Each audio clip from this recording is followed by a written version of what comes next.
नमस्ते, हरिओम। मैं Ravi Arya from Vietnam. और आज की जो ये वीडियो है इसमें हम चर्चा करेंगे कि कौन सा योगासन हमारी कौन सी बीमारी में काम आता है, या हम कह सकते हैं कौन सा योगासन हमारी बीमारियों में कारगर है। तो सबसे पहले हम बात करेंगे हमारे पेट की बीमारियों को लेकर। जो जितने भी हमारी पेट की बीमारी हैं उनके लिए मैं आपको आसन बताता हूँ। आप अपने दैनिक दिनचर्या में उन आसनों को अभ्यास में लाके यूज कर सकते हैं। तो पहले जो आती है पेट की बीमारी, तो उसके लिए उत्तान पादासन बेस्ट रहेगा। और उत्तान पादासन साथ पवन मुक्तासन, वज्रासन, योग मुद्रासन और शीर्षासन और भुजंगासन और मत्स्य आसन, ये पेट की बीमारी के लिए बहुत ही कारगर आसन है। और सेकंड नंबर पे जो आता है हमारा आता है सिर की जो बीमारियां होती हैं, हेड की जो प्रॉब्लम होती हैं, वो उसके लिए जो आसन है वो है सर्वांगासन, शीर्षासन और चंद्रासन। जो तीसरे नंबर का जो हमारा आता है वो है डायबिटीज। वो है उसमें डायबिटीज में हम पश्चिमोत्तानासन कर सकते हैं और नौकासन कर सकते हैं और वज्रासन, भुजंगासन, हलासन और शीर्षासन। और चौथे नंबर पे जो आता है हमारा गला, जो हमारा काफ होता है गला, उसके लिए कौन कौन से आसन कारगर हैं। सबसे पहले हम गले के लिए सुप्त वज्रासन करते हैं और भुजंगासन अच्छा है इसके लिए, चंद्रासन, और चंद्रासन के साथ सर्पासन भी कर सकते हैं, हलासन भी कर सकते हैं, योग मुद्रासन भी कर सकते हैं और सर्वांगासन। ये होता है गले के लिए। और जो अगला है हमारी आंखों के लिए, आंखों के लिए कौन से आसन जो हैं वो हमारे हैं सर्वांगासन, शीर्षासन, चक्रासन, भुजंगासन। ये चार आसन बहुत ही कारगर हैं हमारी आंखों की रोशनी के लिए कह सकते हैं, या फिर आंखों की जो तेज होता है उनके लिए हम कह सकते हैं। और अगला जो आती है हमारी बीमारी वो होती है गठिया। गठिया की प्रॉब्लम काफी लोगों को होती है। तो इसके लिए जो आसन बताए गए हैं वो है, पहला आसन है पवन मुक्तासन, दूसरा है सुप्त वज्रासन, तीसरा आता है पद्मासन और चौथा आता है मत्स्य, पांचवा आता है उष्ट्रासन और छठा आता है ताड़ासन। और जो अगली जो बीमारी हमारी बताई है वो है नाभि।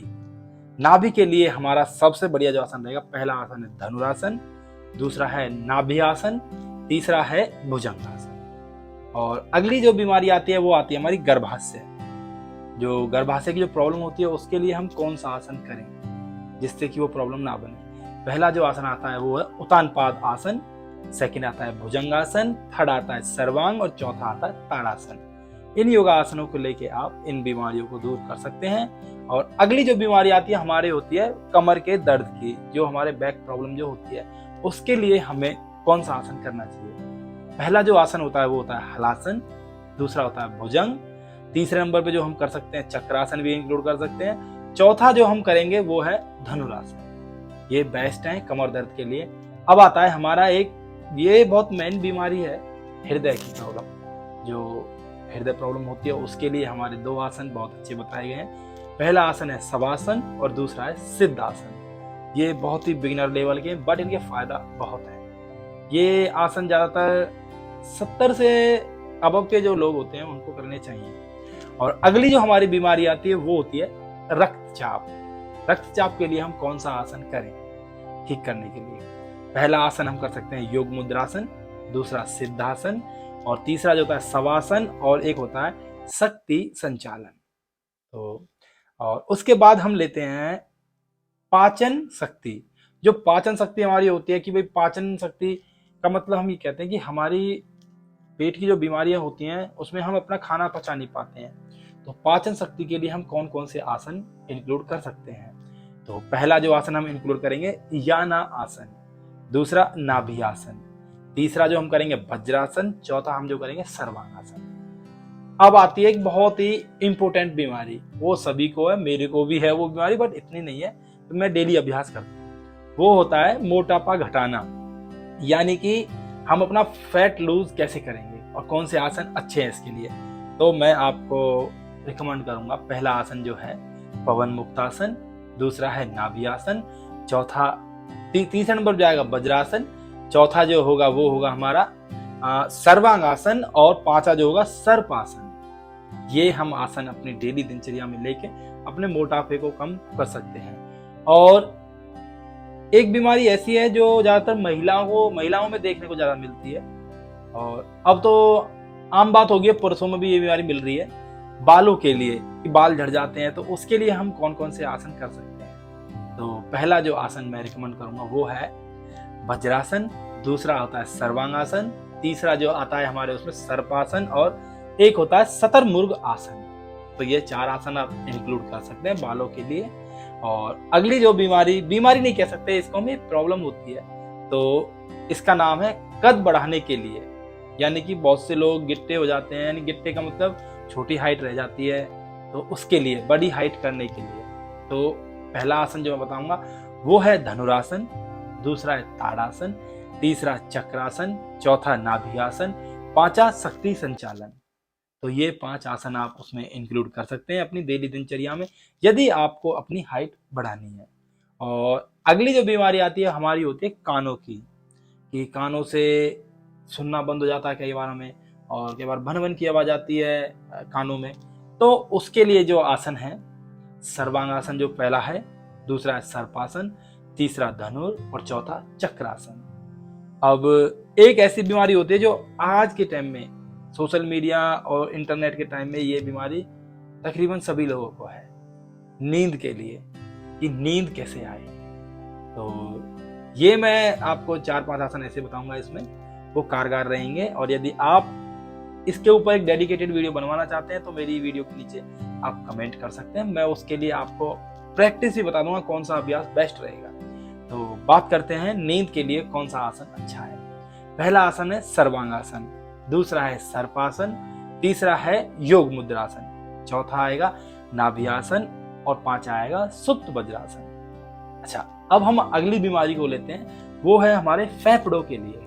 तो फेफड़ों के लिए कौन सी बीमारी आसन कारगर रहेगा बीमारी के लिए? तो पहला होगा वज्रासन, दूसरा मत्स्य और तीसरा जो आसन होगा सर्वांग आसन। और अगली जो बीमारी है वो है यकृत। यकृत के लिए हमारे कौन से आसन बेस्ट है? तो मैं आपको 3 ऐसे आसन रिकमेंड करूंगा जिनसे आप ये प्रॉब्लम दूर कर सकते हैं। पहला आसन जो होगा लतासन, पवन मुक्तासन और यानासन। और अगली जो बीमारी होती है, इस बीमारी को हम कह सकते हैं आजकल तो आमतौर पे हो जाती है बीमारी, इसको बोलते हैं गुदा, बवासीर या भगंदर। तो इसके लिए मैं आपको 3 आसन ऐसे बताऊंगा, आप ट्राई करना। यदि आपको किसी को ये प्रॉब्लम है बवासीर व भगंदर की, तो ये आसन आप ट्राई करके देखना, आपको फायदा मिलेगा। 1 महीने के अंदर आपको बहुत फायदा मिलेगा। पहला जो आसन हम इंक्लूड करेंगे उतान पाद आसन, सेकंड जो आसन करेंगे हम करेंगे जानुर सिरासन, और एक होता है यानासन। ये 3 आसन हम इंक्लूड कर सकते हैं इस बीमारी के लिए। अच्छा, अब आती है एक बीमारी दमा हो जाता है लोगों को, सांस नहीं आना टाइम से, खांसी हो जाती है, तो उसके लिए हमारे कौन कौन से आसन है? तो दमे में हमारे जो आसन यूज करेंगे हम सुप्त वज्रासन, मत्स्यासन, भुजंगासन और सर्पासन, और इसमें एक जोड़ करेंगे हम उष्ट्रासन और पवन मुक्त आसन। जो पवन मुक्त आसन है वो बेस्ट है इसके लिए। तो नेक्स्ट जो बीमारी हम लेते हैं वो होती है गैस। तो गैस एक आम बीमारी है, गैस का बनना, पेट में अफरा बनना। तो इसके लिए जो मैं आसन आपको रिकमेंड करूंगा, पहला जो आसन मैं रिकमेंड करता हूँ वो है पवन मुक्त आसन, दूसरा जो मैं आसन करता हूँ जानुर सिरासन, तीसरा योग मुद्रासन, चौथा वज्रासन। और अगली जो बीमारी को हम लेते हैं वो है जुकाम। जुकाम की समस्या ज्यादातर सर्दियों के टाइम में हो जाती है। जुकाम जब नाक बंद हो जाती है तो उसके लिए हम कौन सा आसन करें? तो उसके लिए नाक के लिए जो हमारा होता है, जुकाम जब हो जाता है तो उसके लिए शीर्षासन, सर्वांगासन और हलासन, ये 3 आसन बहुत ही कारगर हैं। और अब आती है एक हमारे दिमाग से जुड़ी हुई बीमारी, उसका नाम है मानसिक शांति। ये ऐसी बीमारी है कि आज के टाइम में लोगों में देखने को बहुत मिलती है, क्योंकि लोगों को शांति नहीं है। तो उसके लिए आप क्या करें? तो मैं आपको रिकमेंड करूंगा सिद्धासन, योगासन और योग मुद्रासन, शतरमुर्ग आसन और खगासन।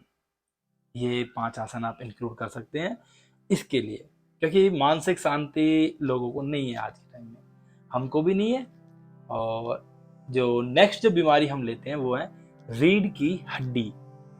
जो रीढ़ की हड्डी की जो प्रॉब्लम होती है उसको सही करने के लिए हमें कौन कौन से आसन अपने अभ्यास में जोड़ने चाहिए, वो मैं आपको रिकमेंड करूंगा। पहला जो आसन होगा सर्पासन, दूसरा पवन मुक्त आसन, चौथा शतरमुर्गासन और पांचवा सर्वांगासन। अब लास्ट जो बीमारी मेरे द्वारा बताई जा रही है वो है गुर्दे की प्रॉब्लम। गुर्दे की जो प्रॉब्लम होती है उसके लिए हम कौन सा आसन इंक्लूड करें? पहला आसन सर्वांगासन, दूसरा हलासन, तीसरा वज्रासन और चौथा पवन मुक्त आसन। ये 4 आसन आपके गुर्दे में जो प्रॉब्लम होगी उसके लिए कारगर हैं।